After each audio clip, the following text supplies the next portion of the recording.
Among them was Narahara Shastri, the great grandfather of Baliram Pant of the Hedgewar clan.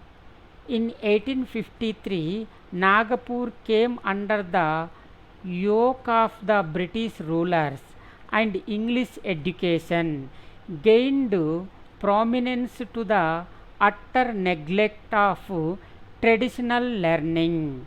Great scholars, well versed in many shastras, had to resort to priestcraft of earn their livelihood. Even under such hard conditions, Vedamurti Baliram Pant Hedgewar sustained the family tradition with efficiency and erudition. His wife Revati Bai came from the Peitankar family and was known for her serenity and amiable temperament. Despite poverty, the couple spent their days in peace and happiness. It was in such peaceful environs that Kesav was born on the felicitous Ugadi New Year day in the year Virodhi 1811 of Shaka era, corresponding to Sunday 1st April 1889 in the early morning hours, and that was the auspicious hour when the Bhonsle Palace and every Hindu home in Nagpur hoisted the insignia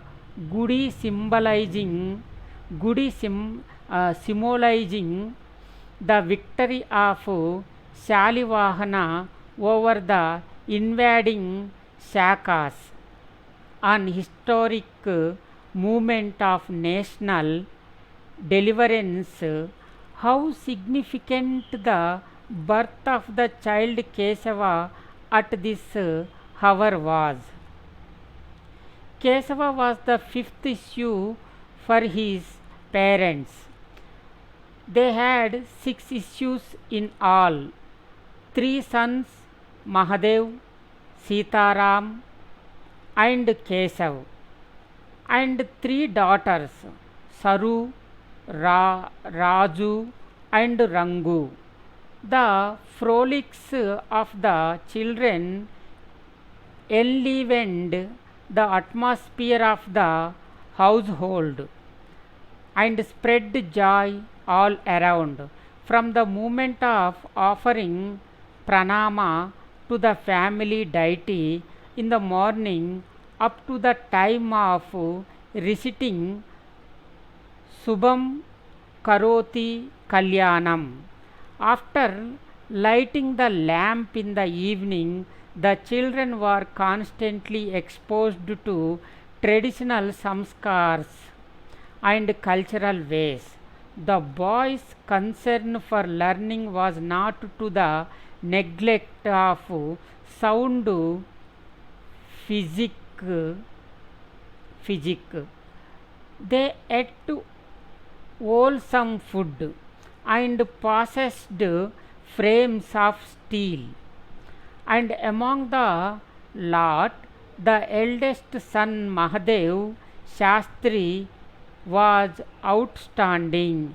He had the bearing of an ustad, wore wore shirts made of fine malmal and spotted talisman on his neck, adding to his distinguished appearance. He had completed his Vedic training in Varanasi and taken to the family profession.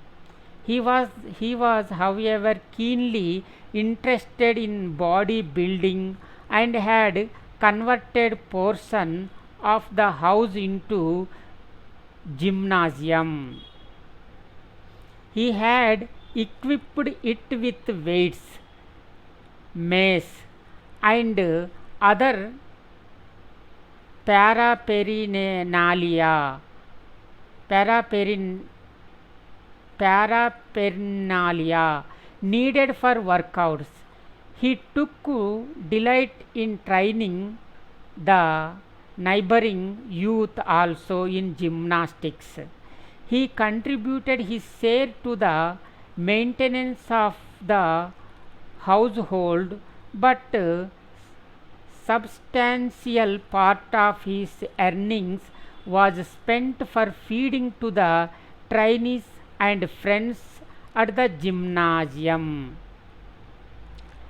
Added to his forbidding physical appearance, Mahadev Shastri had a fiery te- temperament and would explode like a volcano at the sight of injustice or discourtesy.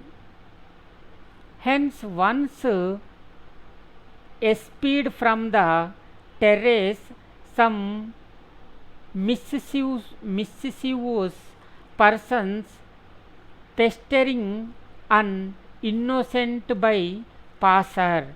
His blood rose.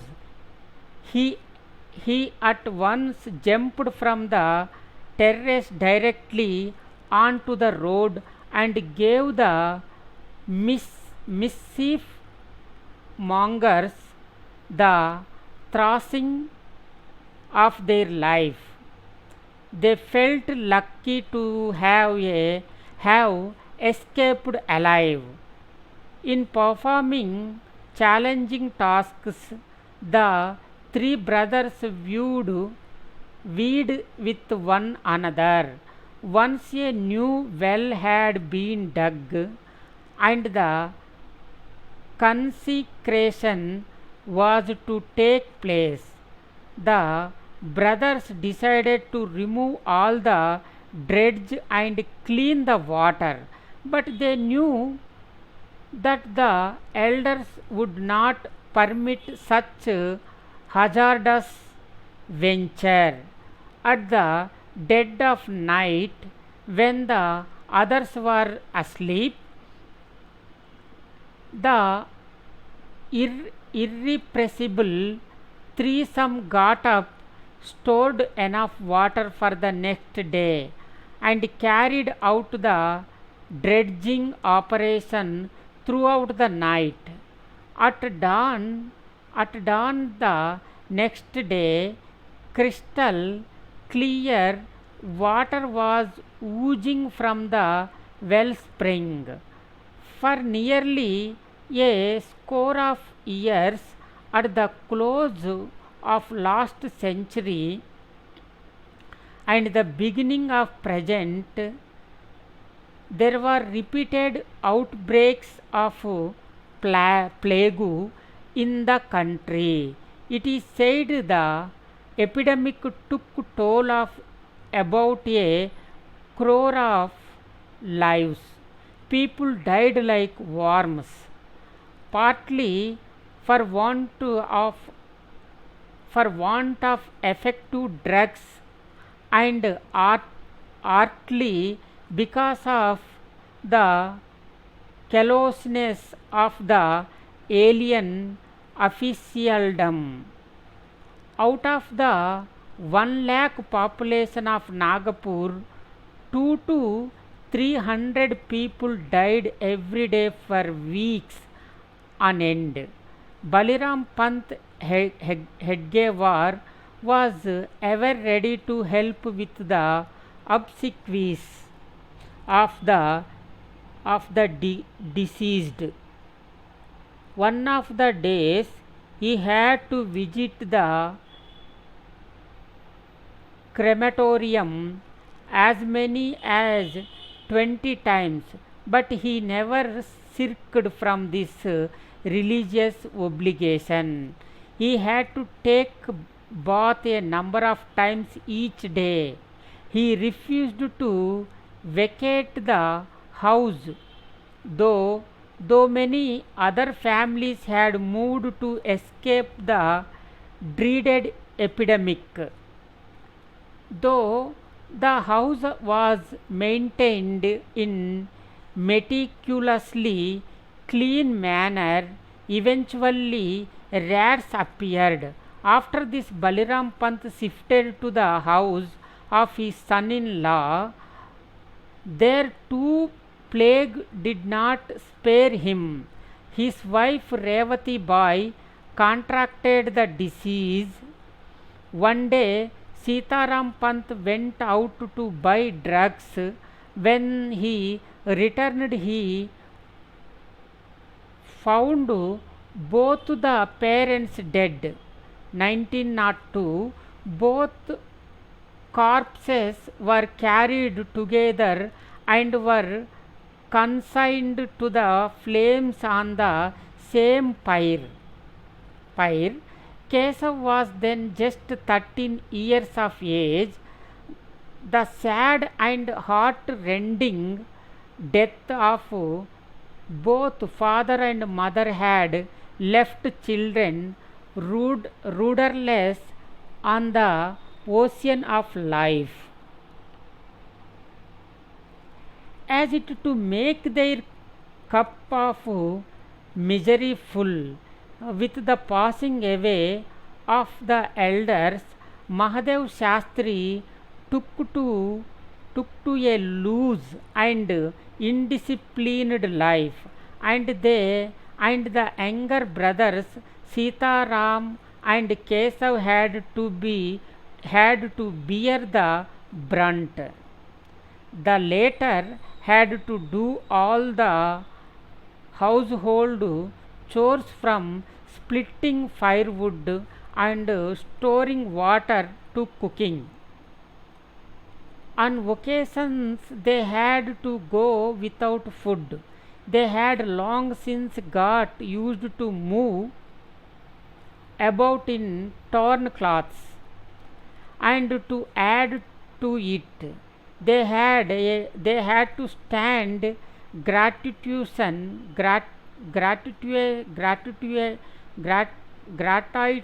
gratuitous abuse and beatings from their elder brother. Disgusted with all this, Sitaram Pant left the house and went away to Indore to pursue his Vedic studies. Kesav spent most of his time in friend's house. But Kesav was highly self-respecting. Even when he was tormented by extreme hunger, he never accepted food from his friends. He never begged for money. His interest in the studies continued unabated. His name invariably appeared among the top 5 of the class. Calm and given to few words, he was of a very warm disposition. This trait earned him many lifelong friends. He was greatly liked by the teachers. Kesav's favorite routine included 4 or 5 miles of running, a hearty swimming session, and various games with his friends. On holidays, the group adjourned to the nearby hill and, dividing themselves into two sides, played flag battle for 4 hours. Each side fought with consuming passion to get a possession of the flag which was the target. The spirit of adventure entered into their blood. In his infancy, Kesav's imagination used to be filled with pride at the sight of the grand pageant of cannons, elephants, horses, band, bodyguards, etc.